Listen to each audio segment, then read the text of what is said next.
Hello, everyone, how are you? Are you ready to watch? Enjoy this show. Please support me. I never thought I'd be posting something like this, but here I am. I'm James, and I've been married to my wife, Melissa, for almost 6 years.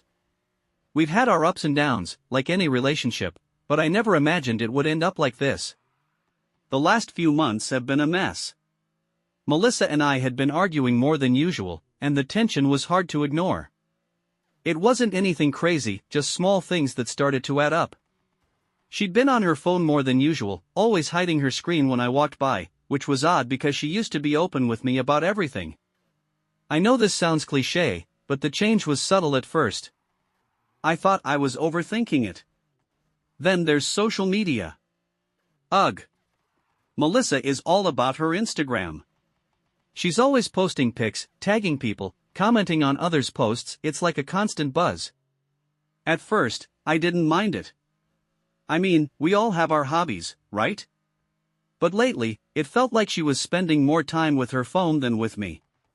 And don't get me started on how many likes and comments she gets from guys. She brushes it off like it's no big deal, but I could see it was making her feel special in a way that I couldn't. I'd ask her about it, and she'd laugh it off. It's just harmless fun, she'd say. But something in her tone didn't sit right with me. That was when I started feeling like something was off. She would get defensive over the smallest things, like if I asked where she was going or why she took so long to reply to my texts. There was this wall between us that wasn't there before. I wasn't paranoid. At least, I didn't think I was. But one day, I was at work, and I got a notification on my phone that someone had tagged Melissa in a photo on Facebook. I don't usually snoop, but the name of the person who tagged her caught my eye, Chris. I didn't recognize the name, and when I clicked on the profile, I saw a lot of pictures of them together. They were at bars, restaurants, laughing together. I didn't want to jump to conclusions, but it made my stomach turn. I mean, we've been married for 6 years, and I didn't know anything about this guy. So, I did what any confused, hurt husband would do.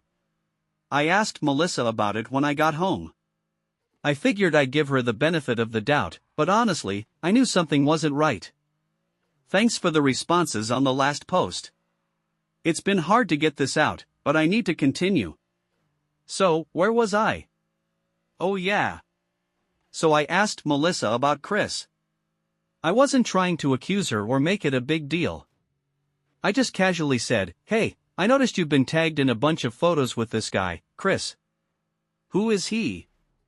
Melissa's face went blank for a second, and then she laughed it off. "Oh, James, don't be ridiculous. He's just a guy I met through work. We've hung out a few times, nothing serious." It wasn't the answer I was expecting, but it didn't fully ease my gut feeling. I pressed a little, and she seemed to get defensive. "Why are you always so paranoid? You're the one who's always on my case about stupid stuff like this." She was almost angry, and I noticed her eyes darting toward her phone, which she had gripped tightly in her hand. The fact that she was so quick to shut me down felt wrong. But still, I tried to let it slide. I didn't want to seem controlling or insecure. But the more I thought about it, the worse it felt. I went to bed that night, but I couldn't sleep. Something just didn't add up. She was acting weird, and I knew her well enough to know when she was lying. I hated feeling like this, like I was questioning everything I knew about her and our relationship. The next day, I had to go out of town for work. I was gone for about 2 days. On the second day, I was sitting in my hotel room when I got a message from a mutual friend, Sean. We've all hung out a few times, and I assumed he was just checking in. Instead, he said something that stopped me in my tracks. "Hey man, I saw your wife out last night with Chris again." They were all over each other at the bar. "You good?" I was numb. I didn't know what to do with that information. I knew Sean wouldn't make that up, and the timing felt too precise. It confirmed my worst fear. Melissa was seeing Chris behind my back. I don't know why, but I felt this overwhelming rush of anger and betrayal hit me like a truck. I didn't call her immediately. I wanted to confront her face to face. So, I came home early from my trip. The whole drive back, I could barely keep my thoughts straight. What do you say to someone who's been cheating on you? How do you even begin? When I got home, Melissa wasn't there. I found a note saying she was out with some friends and would be back later. I don't know why, but I started going through her things. Her purse, her jacket, her phone. I hated myself for doing it, but I had to know. I found a couple of texts from Chris, nothing that outright said they were sleeping together, but the flirtation was clear. There were heart emojis, I miss you messages, and plans for another hangout in the works. My heart was pounding. I felt like I was suffocating. I didn't even wait for her to come home. I needed to confront her, now. I don't know if I was ready for what happened next, but I was about to confront Melissa. I couldn't keep letting this hang over me. When she walked in, I was sitting on the couch, staring at the text messages on her phone. She looked surprised to see me home early. I didn't say anything at first. I just held up the phone. "What's this?" I asked, trying to keep my voice steady, but my hands were shaking. Her eyes widened, and she immediately started to stammer, "James, it's not what you think." I cut her off. "Don't lie to me, Melissa. I know about you and Chris. I saw the photos. Sean told me what he saw last night. How long has this been going on?" She stood frozen, her face turning pale. For a moment, there was silence, and I could almost hear my own heartbeat in my ears. The tension was unbearable. Then, finally, she let out a heavy sigh, like the weight of keeping up the lie was too much for her. "James," she said, her voice trembling, "I swear, it's nothing. We're just friends. You're making it into something it's not. There's no need to freak out." "Don't do this, Melissa," I said, standing up now. My anger was rising, but I could feel this pit in my stomach.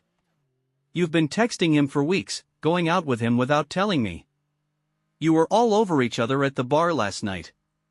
You can't just play this off as nothing." Her response was a mix of frustration and guilt.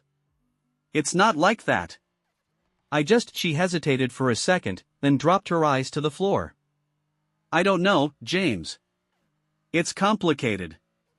Complicated? I couldn't believe what I was hearing. "You're having sex with him, aren't you?" She flinched at that word.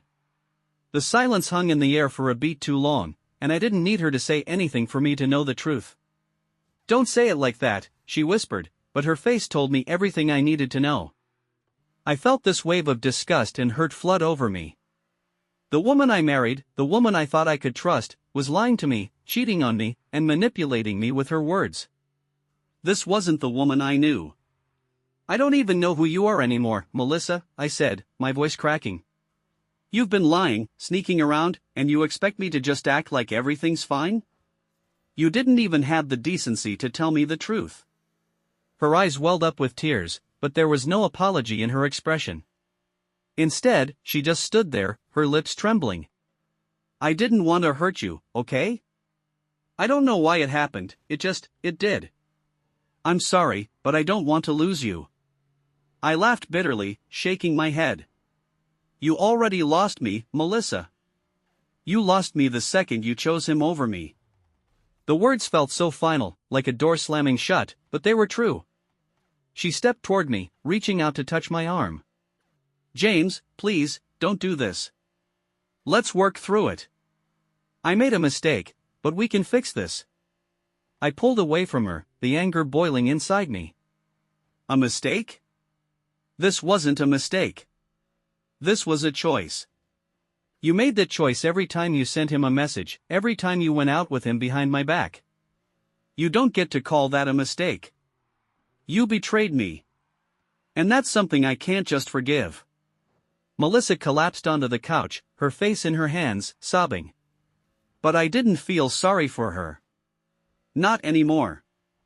I wanted to scream, to yell at her, but something in me just snapped. The betrayal wasn't just the affair. It was the years of manipulation, the gaslighting, the constant lies.